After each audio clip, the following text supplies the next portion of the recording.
Hey y'all, and welcome back to my channel. I know you have some vinyl scraps laying around, let's be real, so let's make a tumbler with them. I had quite the collection of scraps from, I'm sorry if you hear my ducks and chickens in the background. They are almost ready to go outside and the ducks are massive. And when they hear my voice or see us pass by, they get really loud. So if you hear quacking or clucking during this tutorial, my apologies. There's no escape. Okay, so I had a lot of vinyl laying around from the tumblers I made with all of my Slide Hustle vinyl. I did try to lay them out on a 24-ounce pump from the Steel Magnolia, but it just wasn't enough space for all of the vinyl that I wanted to use. So I grabbed a 32-ounce plump, and all I'm going to do is take these little scraps and trim them off so they're all even strips. Luckily, pretty much everything that they sent in the last package and those that I have used on my recent tumblers have been bright and colorful, so they all kind of went together. What you want to look for is a like color in vinyl, so let's just say orange or green. Pick up the vinyl scraps that you have that have those colors in them, and as long as you can play off of that color, then you can make something awesome with them. In this case, I would say purple was the color that really stood out the most to me in these. So of course we will add on some purple later on to tie all of that in together. Before I started adding these onto the tumbler, I did lay them out to see kind of what spacing I want. You can measure it, but I just kind of eyeballed it and added each of these vinyl pieces on one by one using the hinge method so that I can get them lined up perfectly. Once I made it around, I just trimmed off the excess vinyl and allowed that to overlap about 1/2 inch to 3/4 of an inch so that I can continue to add on my vinyl, and then I will trim them all together as one in the end. So you want to make sure that your starting point is the same on each of your vinyls so that all of your vinyl is overlapping in the same area so you can trim it all at once and get that perfect seam. Slide Hustle does use removable vinyl.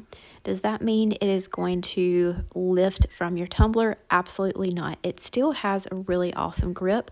However, if you make a mistake like I just did, you can easily lift that up a couple of times without affecting the quality of your vinyl and replace it.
I've had a question about getting a gap in between your stop and starting point on your vinyl in my last couple of vinyl application tutorials.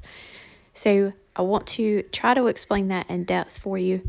When you are applying vinyl, you want your start and stopping point to overlap each other at least 1/4 inch to an inch. You're going to place your guide, such as the painter's tape, if you use one, straight down the center of your overlapping points. Run your crafting blade right down the edge of your guide, and then you're going to remove the vinyl underneath. So lift one of those flaps up, grab that vinyl from underneath, and remove the vinyl from over top, and then flatten your seam out. And that will leave you with no gaps in your vinyl.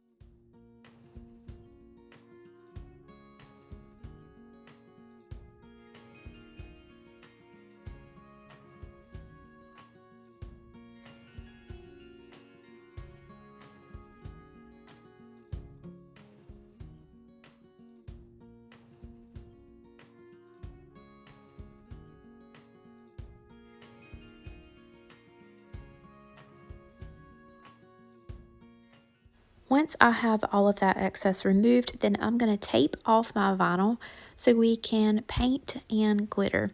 Now, I could have painted and glittered this tumbler prior to adding on my vinyl, and then I could have added on my vinyl striping and a layer of epoxy to seal that in. But a lot of y'all get on to me about wasting glitter and paint, so we're going to minimize the amount of glitter and paint that we have to use and just do these small sections.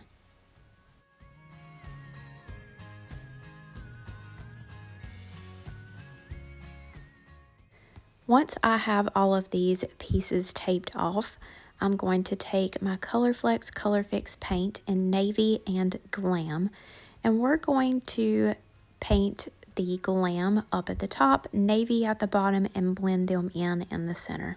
And y'all, don't forget the bottom of your tumbler. I absolutely did in this tutorial and realized before I started adding on my glue for glitter that I had left off the bottom. So make sure you do go ahead and paint the bottom of your tumbler so it is coated as well for your glitter. Now, I wanted to address an issue with the Color Fix paints that was mentioned a few times in one of my latest tutorials.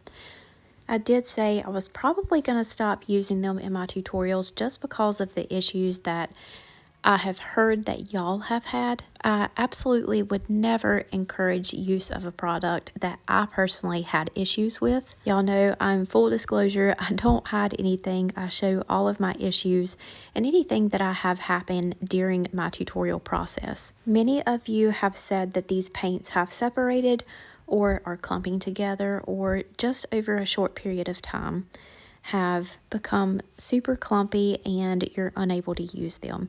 I will tell you, you pretty vigorously have to shake these paints immediately once you get them in the mail.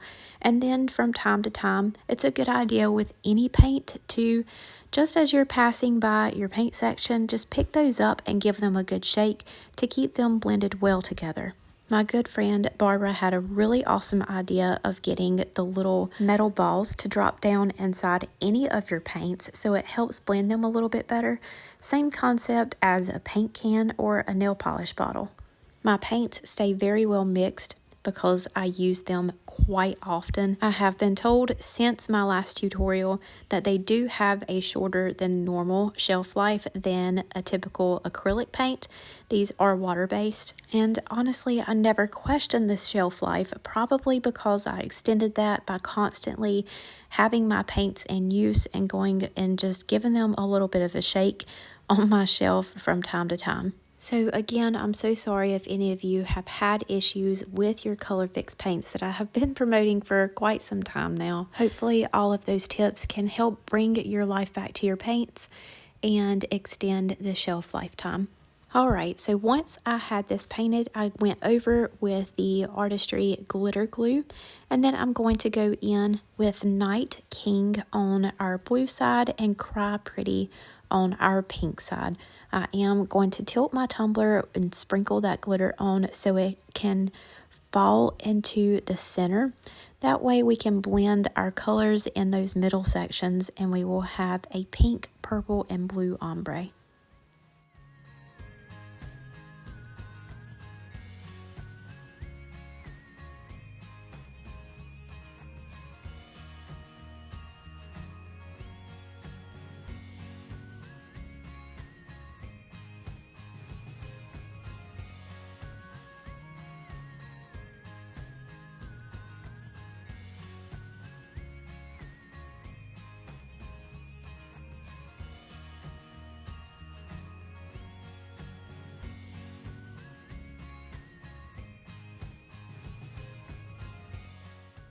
After our glitter was complete, we just removed our painter's tape, and then I set it to the side for a couple hours to dry.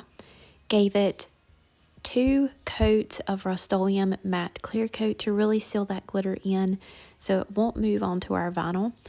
And then 2 coats of epoxy, sanding in between our layers so it's nice and smooth to add on our vinyl stripes. These vinyl patterns are really busy, and I felt the large glittered section up top was a little too plain to tie all of this in together. So I grabbed my Moonchild glitter from PDB Creative Studio and put that in the first layer of epoxy. Just sprinkled it on a little heavier in that top section and just a couple sprinkles here and there around the tumbler.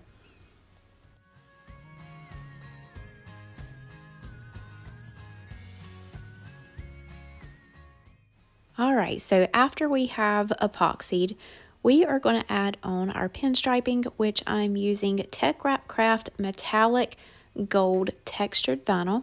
And we're also going to add on the bubble-free metallic purple. TECKWRAPCRAFT is my all-time favorite vinyl. They do have a website, but I am going to have these, if available on Amazon, linked below as well. I do love that they have both because that's 2 places you can watch for deals and any sales that they might have. And of course, Amazon is super fast delivery. I didn't feel like dealing with the Cricut Design Space struggles, so I just cut these by hand. I used that very first mark as a guide to cut the largest strips on our purple metallic. I just went a hair smaller so that you can see the offset of and the second purple stripes that we do add on later. I just cut them a little bit smaller than the first. And how I keep consistency is to either find a mark on my vinyl trimmer and use that as a guide, or I will cut one, mark that off on my vinyl trimmer with a pencil on both ends, and then I just trim to that mark each time. Our textured vinyl strips are going to go on either end of our patterned vinyl. I'm going to start right along the seam of where I cut our patterned vinyl as well, so all of our seams can line up in the same area.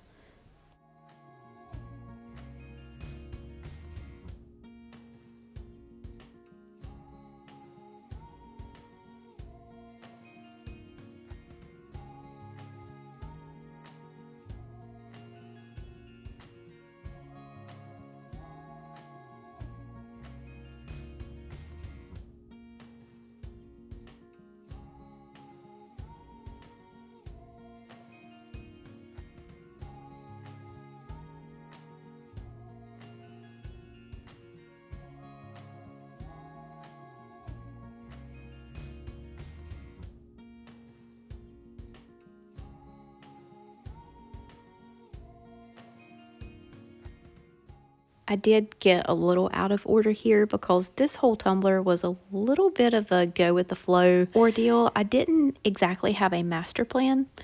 I just started with adding on the vinyl and then added on little elements as I went.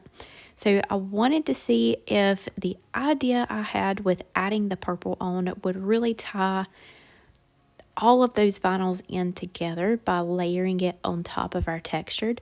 So I did go ahead and cut off a couple strips of this, add it onto the vinyl. I later found out I wanted to add an additional little purple stripe. So I do skip a couple of stripes here and there and I bounce back and forth, but you get the idea. We just went in with all of these stripes, layered them up, and added some additional flair to this design.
Once I finished adding on all of our beautiful striping, I gave this a coat of epoxy. If you have done any sort of pinstriping on tumblers, I know you have probably had this happen before. When I added on my coat of epoxy, my vinyl separated at the seams. Sometimes this can happen, especially when you layer vinyl and you're putting a little bit too much pulling pressure, I guess is how you would say, as you're rotating it around the cup. Just do your best to try not to tug on your vinyl and stretch it as you are putting it on your tumbler, because it will go back to place and it will create a gap. To resolve this issue with a quality patch, I guess you could say, you can either take a very, very thin pinstripe and go right down along the seam of all of your vinyl on your tumbler. You just want it to blend. And on this tumbler, for whatever reason, it definitely did not blend, probably because we already have so much vinyl going the opposite direction. So another resolution is, if you are going to personalize this tumbler, putting a beautiful scrolly name decal right alongside that seam will also cover it up. Or you can use some beautiful floral decals. And for that, we are going to use this gorgeous collection of flowers from Susanna Renaud at Southern Belle Glitter. These sheets are huge and you can get so many designs out of them. As you can see, I already have some scraps from previous designs in the background. I just love these so much. So I'm just going to take some of these pink and purple ones that match this design perfectly, and they have some colorful elements on the sheet with them as well that I can add in to blend in further with the colorful elements of this design. When using rub-on transfers, you want to, one, make sure that you are putting them on a glossy and not sanded surface.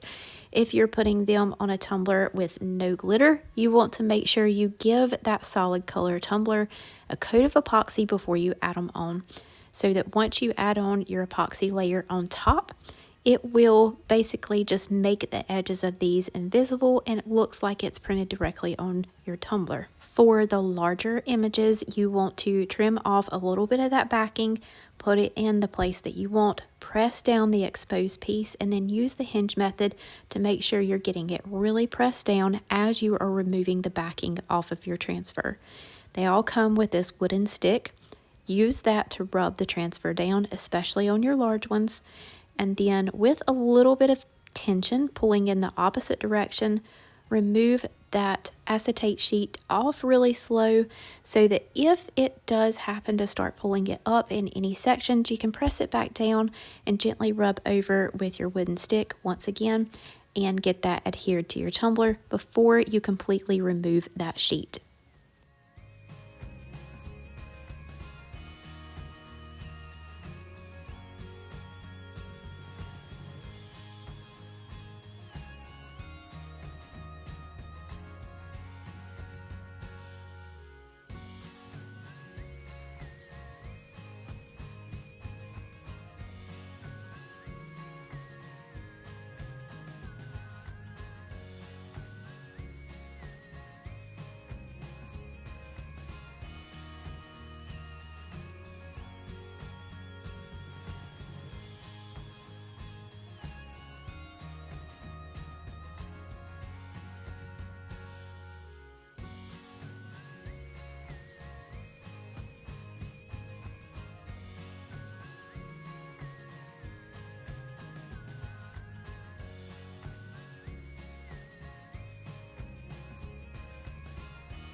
Once you have your rub-on transfers on, you will want to give a coat of epoxy before you add on any additional vinyl decals so that you don't remove your transfers with that transfer tape. Also, I previously have said to seal these in very lightly before you epoxy to prevent any repelling. However, I did find that if there is a major temperature difference between inside your home and outside where you spray paint and you bring that back into the warmth, it can cause your transfer to crack. And we don't want that. So just make sure that you do either allow your epoxy to set up a bit or use a little bit of a heavier coat of epoxy and avoid applying too much heat over top of your transfers, and that will prevent any repelling. This tumbler does still need a final coat of epoxy. I only have one of my final two on here, so you will see a couple little tiny lumps and bumps, but if you can see through that, this tumbler turned out absolutely beautiful. All of these elements just tied in so well together, and I made a purpose for those scrap pieces of vinyl laying around. We don't want to throw any part of our vinyls away because we do spend our hard-earned money on them. So you can use them on things like pins or keychains, but this is also a really good way to use multiple pieces to make a larger item. All materials that I have used will be listed down in the description below, as well as some coupon codes for you. If you have any questions, drop them in the comments for me and I'll answer them as quickly as possible. That's all for today. Thank you all so much, and we'll see you next time.